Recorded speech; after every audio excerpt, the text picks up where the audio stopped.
Bonjour, nous arrivons au terme de cette troisième session du MOOC Agroécologie.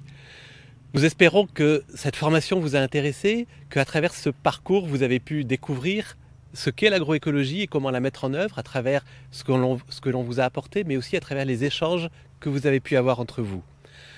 Je tiens aujourd'hui à remercier particulièrement tous ceux qui ont contribué au MOOC à travers notamment les échanges sur les forums, mais aussi à travers les mini-reportages que vous avez publiés et échangés, commentés la semaine dernière.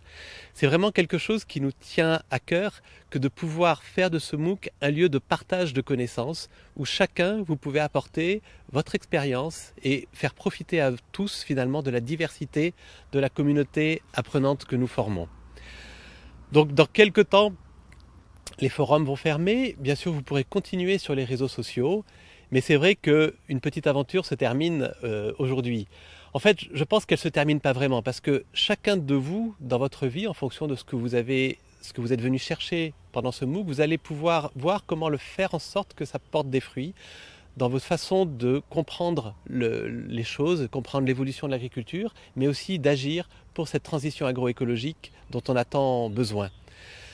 L'aventure continue aussi pour nous. Je suis ici en Argentine au moment où se termine ce MOOC parce que l'on travaille avec des collègues de l'INTA, un institut de recherche argentin, mais aussi avec des partenaires agriculteurs ou des acteurs de l'agroécologie en Argentine pour construire une nouvelle version du MOOC en espagnol pour l'an prochain.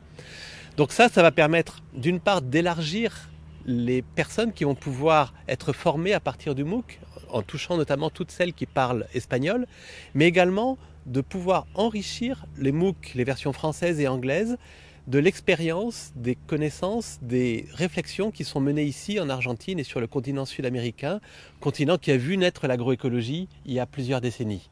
Donc c'est vraiment quelque chose qui nous intéresse et qui nous passionne, et je voudrais passer la parole à Roberto Cittadini, qui est le coordinateur de la partie argentine du MOOC, pour vous dire quelques mots.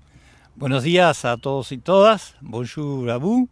Nous sommes vraiment contents de partager cette expérience à MOOC. Depuis une semaine, on travaille en équipe argentine, française, avec beaucoup d'enthousiasme pour amener à bien ces tâches.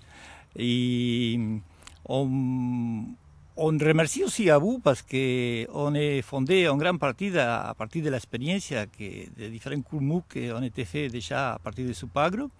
Et on est vraiment ravis de faire partie de ces groupes qui peuvent contribuer à faire la diffusion des MOOC dans tout le monde de l'area hispana.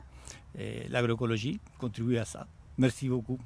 Merci Roberto, et puis merci vraiment à chacun d'entre vous, parce que c'est vrai qu'on vit ici une expérience assez passionnante de se dire comment, en croisant nos regards, en croisant nos façons de voir finalement l'agroécologie, on peut contribuer à ces échanges au niveau mondial que permet finalement les MOOC et permet ce nouvel style de formation. Donc on s'enrichit de vos apports, nous aussi on enrichit le MOOC à travers nos discussions et nos propres apports, et je vous donne rendez-vous donc pour ceux qui le souhaitent, ceux qui voudraient encore approfondir ou continuer les échanges l'an prochain. Surtout non plus, n'hésitez pas à en parler autour de vous si d'autres veulent s'inscrire pour vivre cette expérience du MOOC Agroécologie, donc qui en février 2019 sera proposé en français, en anglais et en espagnol. Merci à tous et à très bientôt. Au revoir. Au revoir. Ciao.